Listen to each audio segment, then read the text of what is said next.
You will hear a number of different recordings, and you will have to answer questions on what you hear. There will be time for you to read the instructions and questions, and you will have a chance to check your work. All the recordings will be played once only. The test is in 4 sections. At the end of the test, you will be given 10 minutes to transfer your answers to an answer sheet. Now turn to Section 1. Section 1. You will hear a conversation between a clerk at the information desk of a transport agency and a man asking for travel information. First, you have some time to look at questions 1 to 5.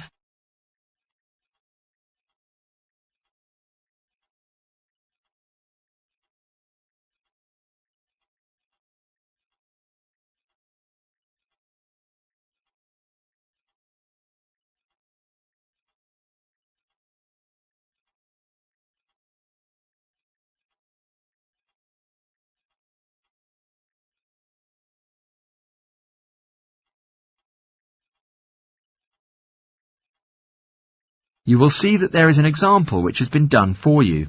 On this occasion only, the conversation relating to this will be played first. Morning. Thanks for calling Metro Link. Is there anything I can do for you? Good morning. I would like to go to Harbour City tomorrow before 11 a.m. From Bayswater.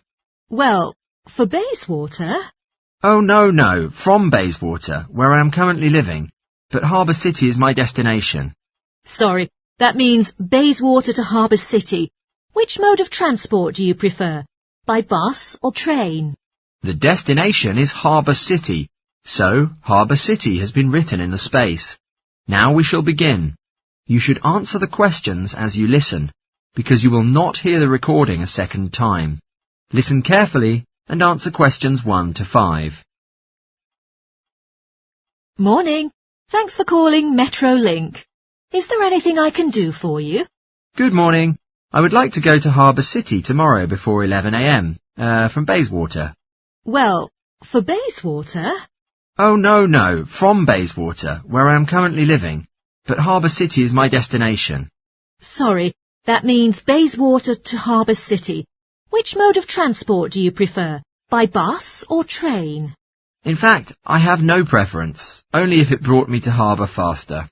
Well, if you take an express train, you'll be right in Harbour within an hour from departure. Let's see. Yes, I recommend you to get on the 9:30 a.m. express. Sounds perfect. So, at which station should I get on the train? Helendale is the nearest station to you. Henlonsvale? Did you say that? No, Helendale. That's Helendale. Then how can I get there fastest? Let me see. Please wait a minute. I need to have a look. It says you probably have 2 options for the routes.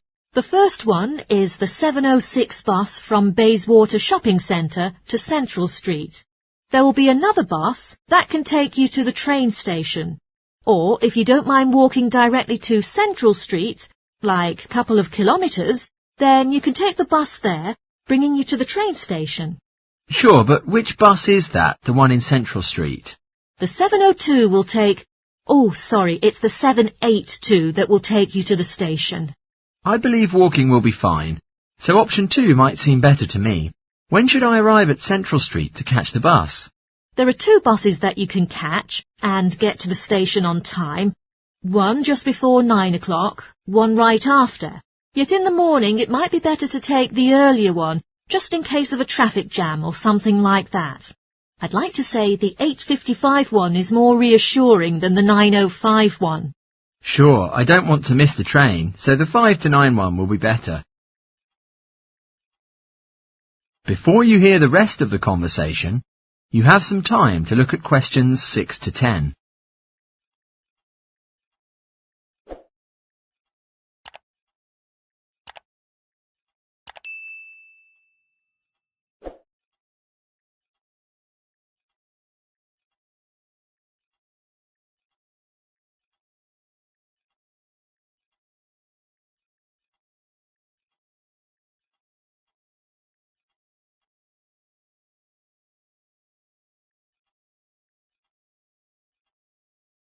Now listen and answer questions 6 to 10.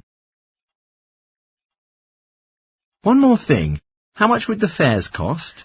Well, the bus is $1.80 in cash, and the train is $10 each way. But do you have a travel link card? No, but I may get one before tomorrow. All right. If you have the card, you can pay considerably less. The bus will cost you $1.50, and the train to Harbour... Sorry, wait, it will still cost you $10 because it is during rush hour in the morning, I'm afraid. Yet, if you could return at an off-peak time... What do you mean by that? All right.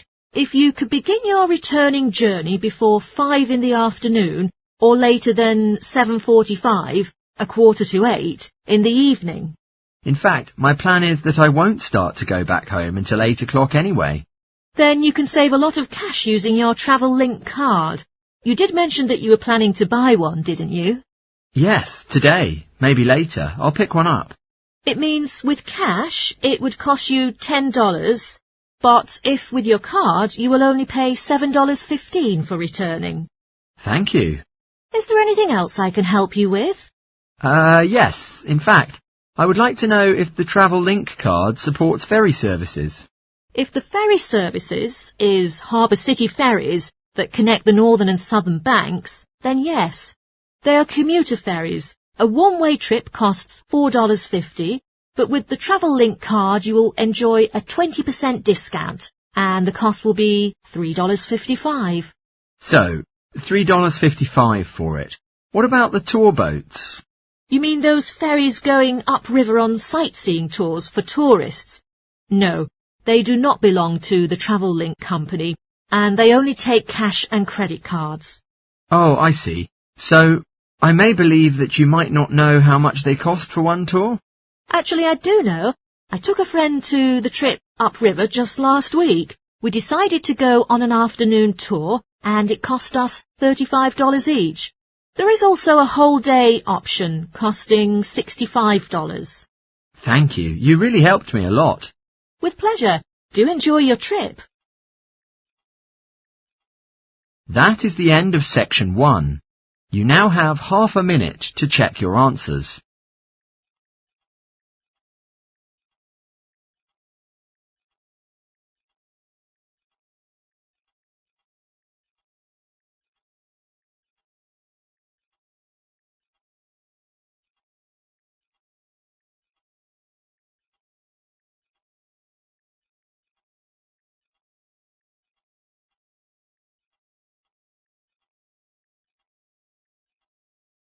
Now turn to section 2. Section 2. You will hear a radio anchor on broadcast speaking to her audience about water conservation and some contributions they can make at home. First, you have some time to look at questions 11 to 16.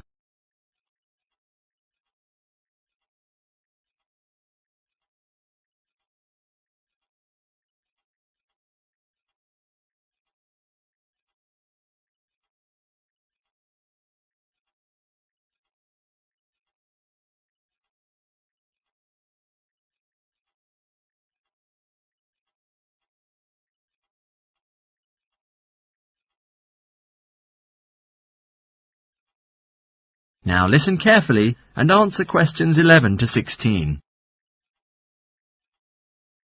Good morning, ladies and gentlemen. Thank you for returning to Action Radio. We are here talking about current affairs and global issues.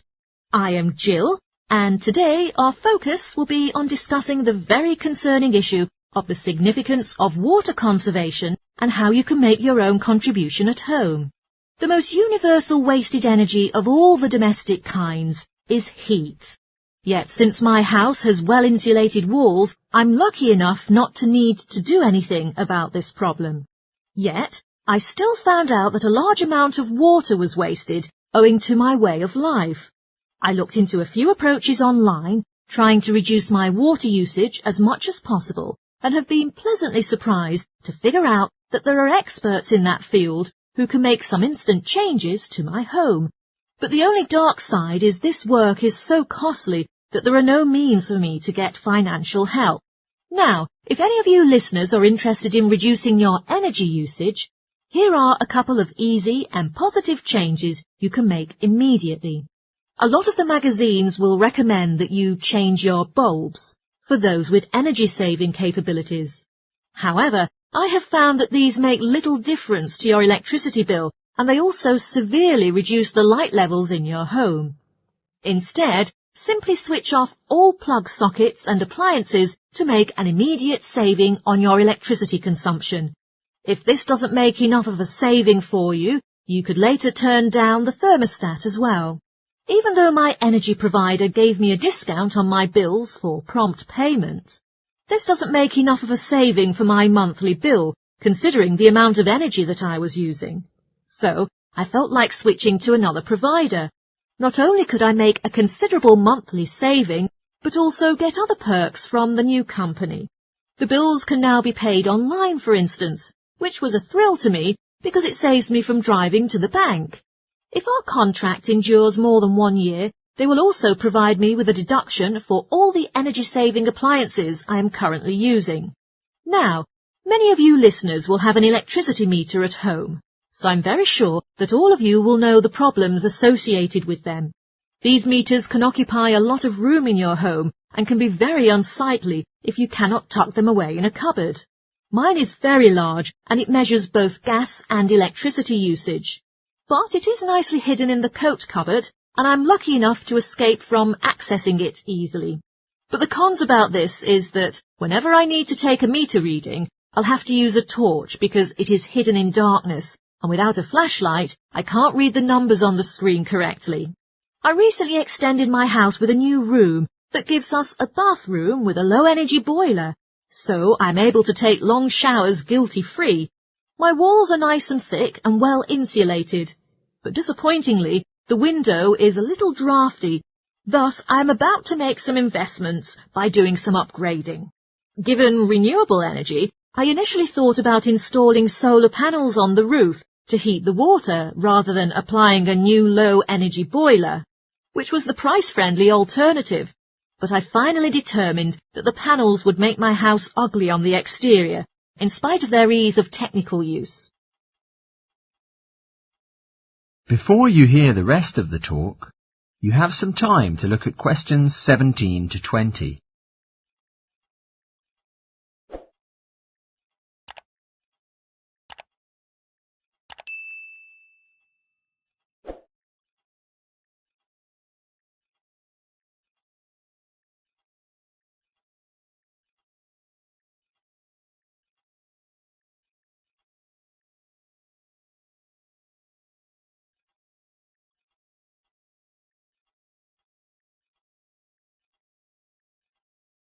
Now listen and answer questions 17 to 20.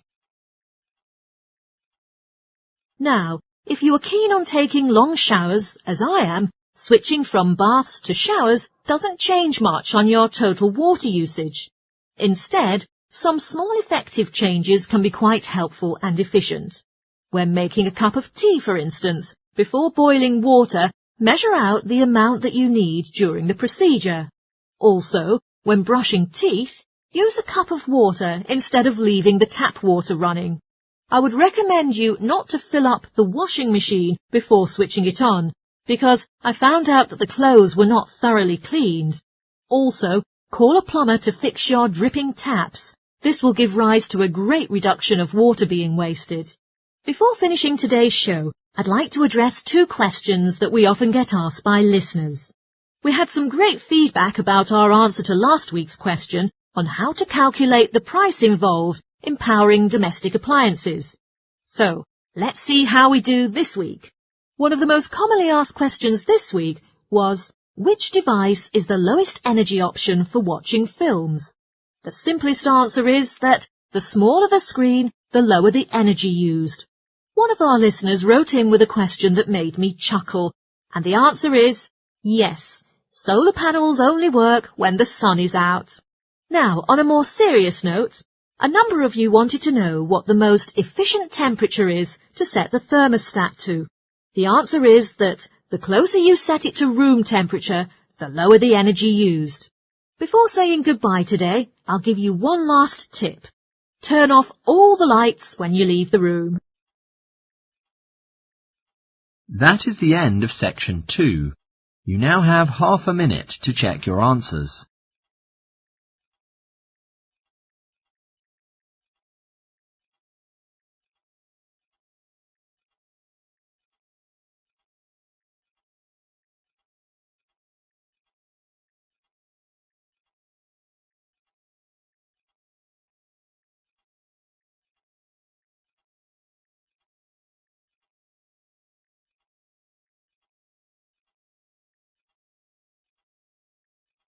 Now, turn to section 3. Section 3. You will hear two students called Tim and Jenny discussing their geography assessment they are going to take next week. First, you have some time to look at questions 21 to 25.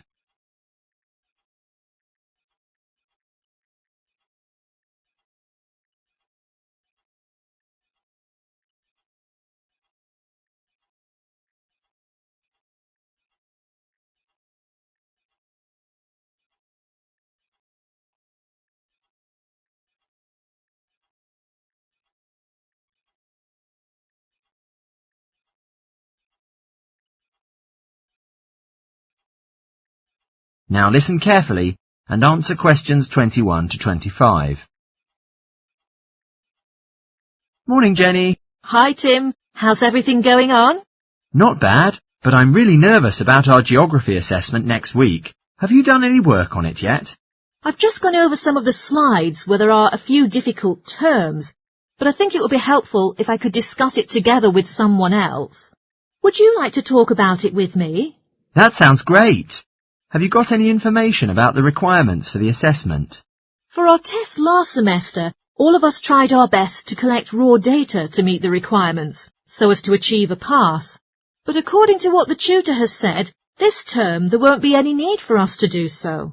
I read through the notes, and they said that we are all going to be given a set of instructions that we can choose to follow if we wish, but it's not mandatory, and we can complete the exam as we wish.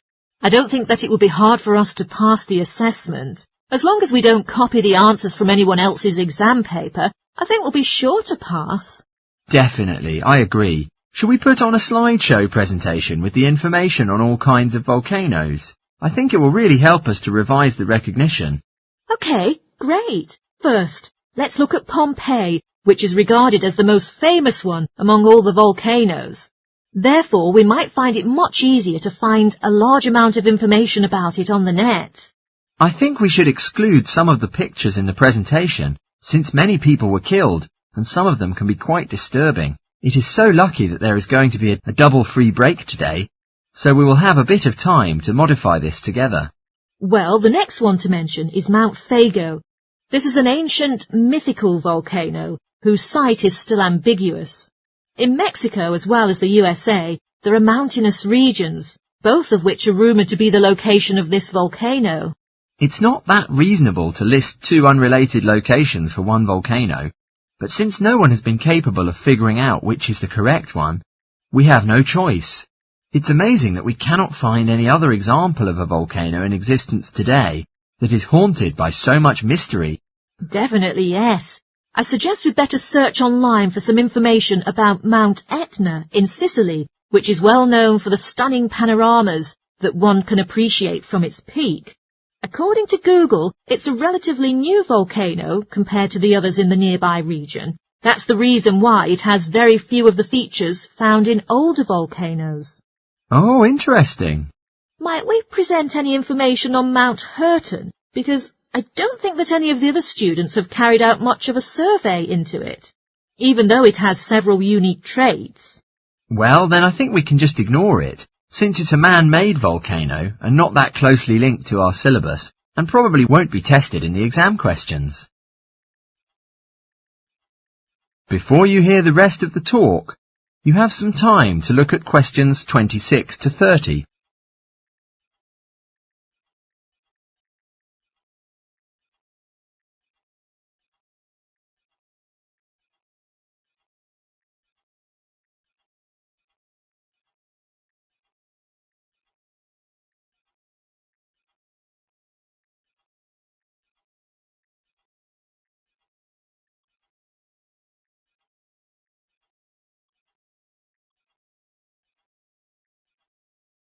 Now listen and answer questions 26 to 30. Have you got feedback from your tutor on your presentation last week? Yes, but I don't think he was satisfied with the work. He was impressed by the amount of research that I'd carried out before I started, but he criticised me that I was just mostly writing a summary of the facts instead of giving my own opinion. Oh, that's a pity. It was depressing that my work is not appreciated, but in the end I learned a lot from my tutor's feedback. He suggested to me that next time I should present my work as a short documentary film, which he thinks will help me to strengthen my arguments. What topic was your presentation based on? I opted to discuss about the lack of knowledge that most people have about volcanoes and the awareness that they look at them in such a negative way. During documentaries and lectures, the scientific experts often neglect to mention the positive features that volcanoes possess. That sounds really interesting. Well done. I think everyone had a really good time, but I was really nervous about speaking in front of the audience. Also, I felt very underprepared, since I didn't complete the presentation until the night before, and therefore there had been no time for rehearsal.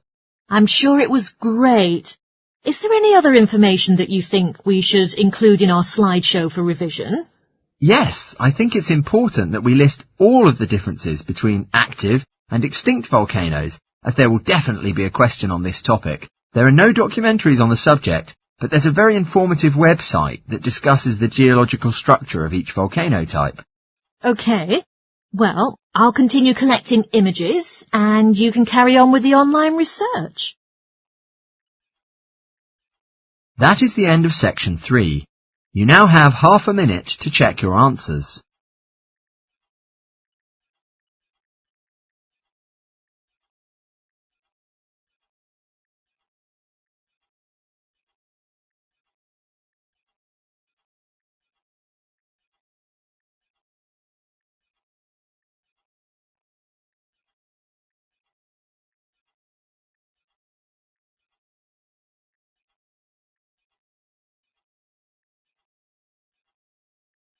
Now, turn to section 4. Section 4. You will hear part of a lecture in a zoology course talking about New Zealand birds and their protection. First, you have some time to look at questions 31 to 40.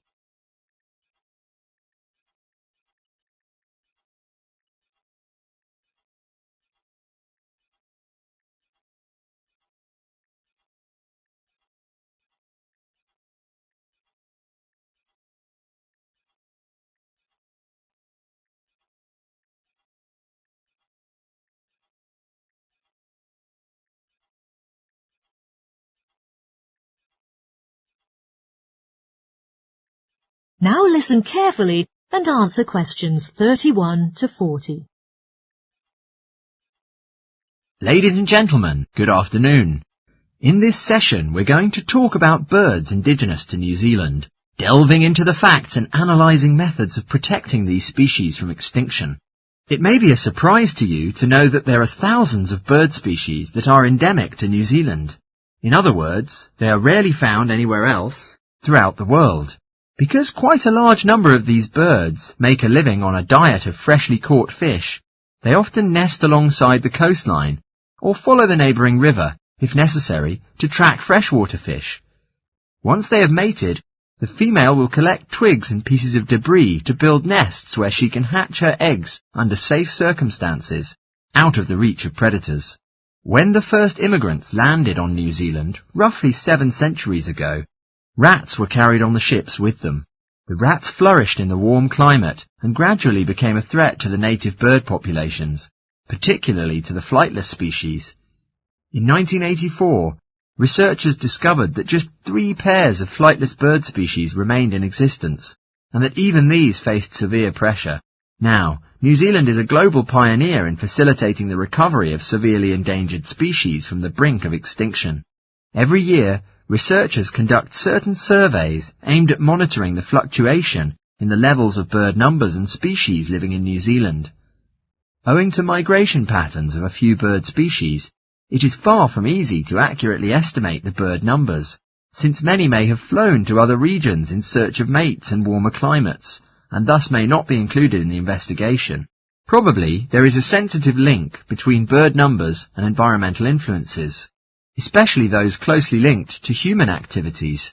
Routine activities such as farming or building houses can have a massive impact on the local populations. Forests that play a role of a habitat for thousands of birds can be entirely eradicated to produce fields for cropping or to provide wood for construction, which has a catastrophic impact. It is not only the activities of humans that threaten the living conditions of bird species, but the population of many predatory animal species has dramatically risen in New Zealand. One of these predators is the Mantani snake, which was introduced from Australia and has decimated the population of killdeer birds. These birds nest on the ground and often return to find their eggs have been devoured by the egg-eating snakes. One cannot dismiss, of course, the disadvantages that nature itself imposes on the survival of many bird species. Natural disasters such as storms can be devastating, tearing apart forests and leaving thousands of destroyed nests in their wake. Monsoons flood the rivers and often drown many of the flightless bird species that are unable to escape. Unfortunately, illegal hunting, which is the greatest threat to bird species in New Zealand, is nearly impossible to prohibit. Several bird species, which are going to be extinct, now appear on display at the National Zoo, and there is such a crucial need that urgent policies are adopted to protect them. The zoo recently employed an expert in bird protection, who strongly suggested that a guard should be employed to protect their birds from poachers.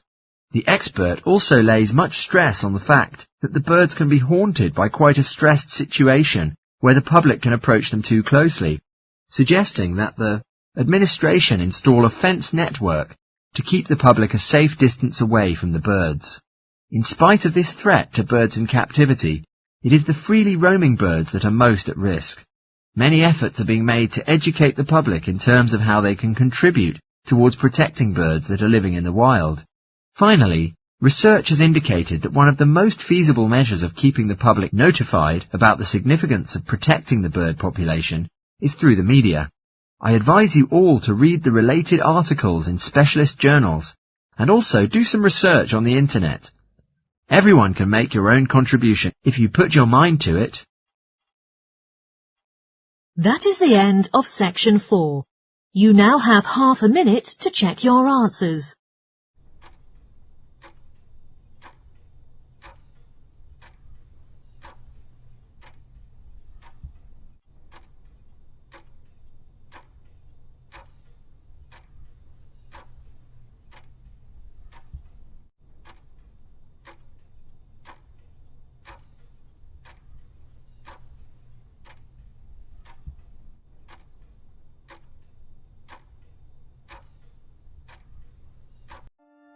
That is the end of the listening test. In the IELTS test, you would now have 10 minutes to transfer your answers to the answer sheet.